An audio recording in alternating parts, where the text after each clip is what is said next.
আসসালামু আলাইকুম। সবার আগে বাছাই করা 10টি আন্তর্জাতিক খবর জানিয়ে দেব। প্রথমেই থাকছে শিরোনাম। তবে তার আগে অনুরোধ থাকবে ভিডিওটিতে একটি লাইক দিবেন।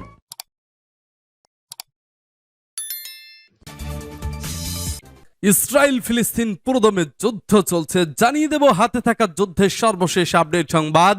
7 অক্টোবর 3000 হামাস সদস্য ইসরায়েলে ঢুকেছে। এরপর জানিয়ে দেব মার্কিন অস্ত্র সহযোগিতা না থাকলে প্রথম সপ্তাহে ধ্বংস হয়ে যেত ইসরায়েল। এদিকে নেতানিয়াহুকে সরিয়ে দিতে চায় যুক্তরাষ্ট্র। এবং জানিয়ে দেব হিজবুল্লাহর হামলায় আরো এক ইসরায়েলি ড্রোন ভূপাতিত। আরো জানিয়ে দেব ইসরায়েলি আগ্রাসন বন্ধে আরব নেতাদের ঐক্যবদ্ধ হতে হবে। সর্বশেষ জানিয়ে দেব পশ্চিমারা চাই যুদ্ধ টিকে থাকুক কিন্তু ইউক্রেন না জিতুক। শুনছিলেন সংবাদ শিরোনাম, এখন বিস্তারিত। তবে তার আগে অনুরোধ থাকবে ভিডিওটিতে একটি লাইক এবং কমেন্টস করে জানিয়ে দিন এই ভিডিও সম্পর্কে আপনার মূল্যবান মতামত। 7 অক্টোবর 3000 হামাস সদস্য ইসরায়েলে ঢুকেছিল। ইসরায়েলে হামাসের 7 অক্টোবরে আকস্মিক আক্রমণের একটি নতুন তথ্য জানিয়েছে ইসরায়েলি সেনাবাহিনী। তাদের মূল্যায়ন থেকে জানা যায় প্রায় 3000 হামাস যোদ্ধা গাজার সীমান্ত শহরগুলির মধ্য দিয়ে দক্ষিণ ইসরায়েলে আক্রমণ করেছিল।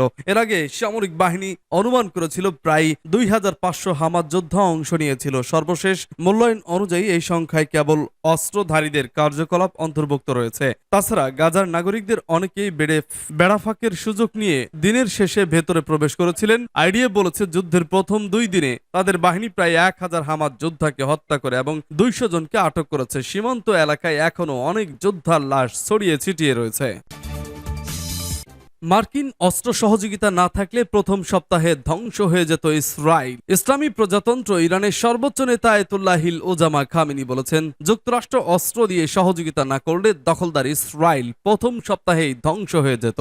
গাজায় এখন যে হত্যা ও ধ্বংসযজ্ঞ চলছে তা যুক্তরাষ্ট্রের সহযোগিতা তথা যুক্তরাষ্ট্রের হাতেই হচ্ছে।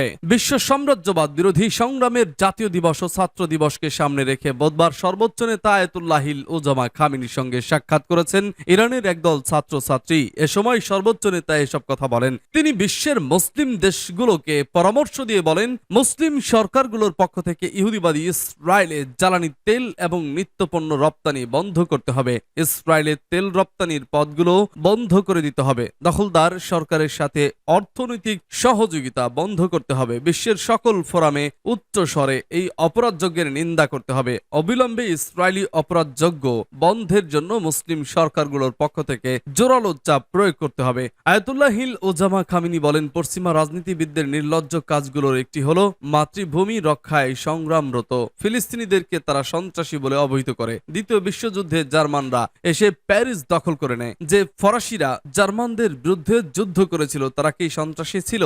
সর্বোচ্চ নেতা বলেন, ইসরায়েল হতবুদ্ধি ও কিংকর্তব্য বিমূঢ় হয়ে পড়েছে। এই দখলদার শক্তি তার নিজের লোকদের কাছেও মিথ্যা বলছে। ইসরায়েলি বন্দীদের বিষয়ে যে উদ্বেগ উৎকণ্ঠা প্রকাশ করেছে সেটাও মিথ্যাচার। বোমা বর্ষণ করে তারা তাদের নিজেদের বন্দীদেরও হত্যা করছে। সূত্র পার্টস টুডে।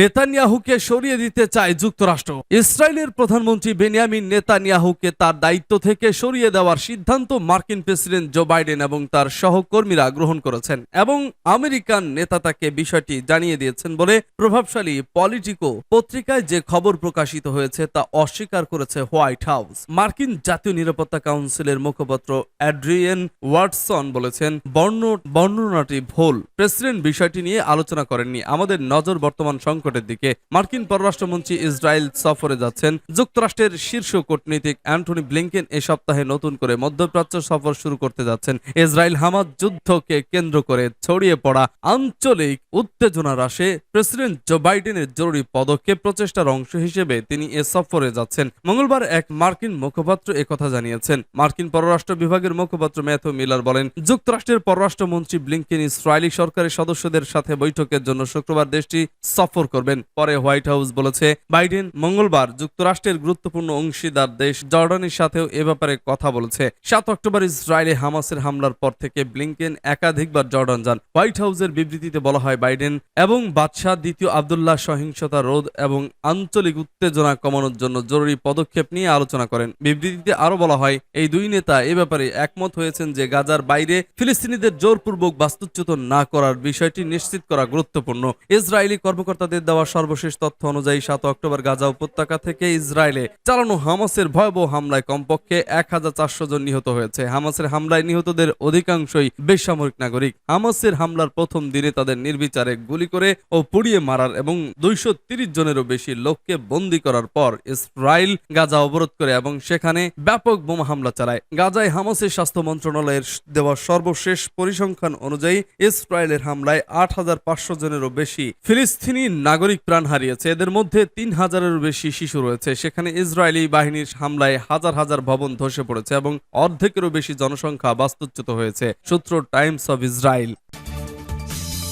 হিজবুল্লাহর হামলায় আরও এক ইসরায়েলি ড্রোন ভূপাতিত। লেবাননের ইরান সমর্থিত শক্তিশালী সশস্ত্র গোষ্ঠী হিজবুল্লাহর হামলায় ইসরায়েলি আরও একটি ড্রোন ভূপাতিত হয়েছে। ক্ষেপণাস্ত্র হামলা চালিয়ে লেবাননের দক্ষিণাঞ্চলে ইসরায়েলের ওই ড্রোন ভূপাতিত করে হিজবুল্লাহ। এ নিয়ে চলতি সপ্তাহে দ্বিতীয়বারের মতো ইসরায়েলি ড্রোন ভূপাতিত করার দাবি করল গোষ্ঠীটি। বৃহস্পতিবার পৃথক প্রতিবেদনে এই তথ্য জানিয়েছে বার্তা সংস্থা রয়টার্স এবং সংবাদ মাধ্যম আল জাজিরা। মূলত ফিলিস্তিনের অবরুদ্ধ গাজা ভূখণ্ডে ইসরায়েলি আগ্রাসনের মধ্যেই লেবাননের সীমান্তে হিজবুল্লাহর সঙ্গে ইসরায়েলের সংঘর্ষের পরিধি বেড়েই চলেছে এবং এর মধ্যেই ফের ইসরায়েলি ড্রোন ভূপাতিত হওয়ার খবর সামনে এলো। প্রতিবেদনে বলা হয়েছে চলতি সপ্তাহে দ্বিতীয়বারের মতো দক্ষিণ লেবাননের ওপর উড্ডয়নরত একটি ইসরায়েলি ড্রোন ধ্বংস করার কথা জানিয়েছে হিজবুল্লাহ। শক্তিশালী সশস্ত্র এই গোষ্ঠীটি বলেছে তার যোদ্ধারা সারফেস টু এয়ার অর্থাৎ ভূপৃষ্ঠ থেকে আকাশে নিক্ষেপযোগ্য ক্ষেপণাস্ত্র ব্যবহার করে ইসরায়েলি ওই ড্রোনটি ভূপাতিত করে। এই ঘটনার অবশ্য ইসরায়েলি সেনাবাহিনী এখনো কোনো মন্তব্য করেনি। এর আগে গত রোববার ক্ষেপণাস্ত্র হামলা চালিয়ে প্রথমবারের মতো ইসরায়েলি ড্রোন ভূপাতিত করার কথা জানায় হিজবুল্লাহ। সে সময় গোষ্ঠীটি জানায় ইসরায়েলি ওই ড্রোনটিকে ইসরায়েল লেবানন সীমান্ত থেকে প্রায় 5 কিলোমিটার দূরে খিয়ামের কাছে ইসমাইল দিয়ে আঘাত করা হয় এবং পরে সেটিকে ইসরায়েলি ভূখণ্ডে পড়ে থাকতে দেখা গেছে। চলতি সপ্তাহে এক প্রতিবেদনে রয়টার্স জানায় 3 সপ্তাহের বেশি সময় আগে গাজা সংঘাত শুরু হওয়ার পর থেকে ইসরায়েলি সেনাবাহিনী এবং লেবাননের ইরান সমর্থিত হিজবুল্লাহ গোষ্ঠী প্রতিদিনই গুলি বিনিময় করেছে। সীমান্তে এখনো পর্যন্ত 46 জন হিজবুল্লাহ যোদ্ধা নিহত এবং আরো 43 জন আহত হয়েছেন বলে সশস্ত্র এই গোষ্ঠীটি জানিয়েছেন। এছাড়া সংঘর্ষ শুরু হওয়ার পর থেকে ইসরায়েল সীমান্তের 42টি পয়েন্টে 80টিরও বেশি হামলা চালিয়েছে হিজবুল্লাহ। অন্যদিকে ইসরায়েলের সেনাবাহিনী বলছে হিজবুল্লাহর হামলায় তাদের অন্তত 7 সেনা নিহত হয়েছেন। ইসরায়েলি আগ্রাসন বন্ধে আরব নেতাদের ঐক্যবদ্ধ হতে হবে। যদিও ফিলিস্তিন সংকট আরব ইস্যু ছিল এবং রয়ে গেছে, কিন্তু গাজায় ইসরায়েলের যুদ্ধে আরব সরকারগুলির বর্তমান প্রতিক্রিয়াটি অবরুদ্ধ ফিলিস্তিনি ছিটমহলে বিগত 4টি যুদ্ধ নিয়ে তাদের আগের প্রতিক্রিয়ার মতোই দুর্বল এবং ক্ষীণ। তাও আবার আরব জনগণ গাজার 23 লাখ ফিলিস্তিনিদের বিরুদ্ধে ইসরায়েলি নৃশংসতাকে বরদাস্ত করবে না স্পষ্ট করে দেওয়ার পর আরব নেতারা তাদের প্রতিক্রিয়া ব্যক্ত করতে শুরু করেন। 11 অক্টোবর কায়রোতে আরব লীগের বৈঠকে আরব পররাষ্ট্রমন্ত্রীরা ফিলিস্তিনি প্রতিরোধ গোষ্ঠী এবং ইসরায়েলি দখলদার সেনাবাহিনীকে সমান পাল্লায় মেপে দখলদার ও দখলকৃত বেসামরিক লোকদের হত্যা ও লক্ষ্যবস্তু করার নিন্দা জানিয়েছেন। 1948 সালেও তারা অঞ্চলটিতে শান্তির প্রয়োজনীয়তা সম্পর্কে একইভাবে অস্পষ্টভাবে কথা বলেছিলেন। যখন ইসরায়েল আবার হিংসাত্মক জাতিগত নির্মূল বা নাকবা পুনরায় কার্যকর করতে শুরু করেছিল, ফিলিস্তিনের জন্য সরকারি আরব সমর্থন বছরের পর বছর ধরে ক্রমাগত হ্রাস পেয়েছে। এটি শুরু হয়েছিল 1979 সালে মিশরীয় প্রেসিডেন্ট আনোয়ার সাদাতের ইসরায়েলের সাথে একটি শান্তি চুক্তি স্বাক্ষর করার সিদ্ধান্তের মাধ্যমে। 3 বছর পর কেউ লেবাননে ইসরায়েলি আক্রমণ বন্ধ করতে এগিয়ে আসেনি, যা প্যালেস্টাইন লিবারেশন অর্গানাইজেশন কে দেশটি থেকে বহিষ্কার করেছিল এবং লেবাননে হিজবুল্লাহ এবং ফিলিস্তিনে হামাসের উত্থানের পথ প্রশস্ত করেছিল। পরবর্তী 4 দশকে আরব সরকারগুলি ফিলিস্তিনিদের বিষয়ে কম আগ্রহ দেখাতে থাকে, কারণ আরব সে সময় বিশ্ব মার্কিন নেতৃত্বাধীন দুটি উপসাগরীয় যুদ্ধ, ইরাক ইরান দ্বন্দ্ব এবং কুয়েতে ইরাক আক্রমণ এবং 2011 সালের আরব বসন্ত বিপ্লবের পরে একাধিক গৃহযুদ্ধের কারণে বিপর্যস্ত ছিল। সত্যি বলতে আরব নেতারা ফিলিস্তিনিদের দুর্দশার প্রতি উদাসীন, যেমন তারা তাদের নাগরিকদের দুর্দশার প্রতি প্রকৃতপক্ষে দখলদার ইসরায়েল ফিলিস্তিনিদেরকে যেমন নিপীড়ন করে আসছে, কিছু আরব সরকার তাদের জনগণের তেমনই নিপীড়ন করে থাকে। অনেকে ফিলিস্তিনিদের অধিকারের পক্ষে কথা বলছে, কারণ এটি জনগণের চোখে তাদের শাসনকে বৈধতা দিচ্ছে, কিন্তু ফিলিস্তিনিদের পক্ষে যার কথা বলছেন তারা অনেকেই তা মনে ধারণ করেন না। ইরানের গভীর প্রভাব এবং বেপরোয়া নীতি বেশ কয়েকটি আরব সরকারকে বৃহত্তর পশ্চিমারা চায় যুদ্ধ টিকে থাকুক, কিন্তু ইউক্রেন না জিতুক। ইউক্রেন রাশিয়া যুদ্ধের দিন যতই গড়াচ্ছে ততই হতাশা বাড়ছে ইউক্রেনের প্রেসিডেন্ট ভলোদিমির জেলেনস্কির। পশ্চিমারা যেভাবে উস্কানি দিয়ে সর্বাত্মক সহযোগিতার আশ্বাস দিয়ে যুদ্ধের মাঠে ঠেলে দিয়েছে, সেভাবে কিছুই ঘটছে না। রাশিয়াকে পরাজিত করা তো দূরের কথা, তাদের কাছে হারানো ভূমি পুনরুদ্ধারের স্বপ্ন যেন ফিকে হয়ে আসছে। এর পাশাপাশি নতুন উপলব্ধি হচ্ছে ইউক্রেন প্রেসিডেন্ট জেলেনস্কির, তিনি যে আসলে পশ্চিমাদের খেলার পুতুল তাই যেন দিন দিন পরিষ্কার হয়ে উঠছে।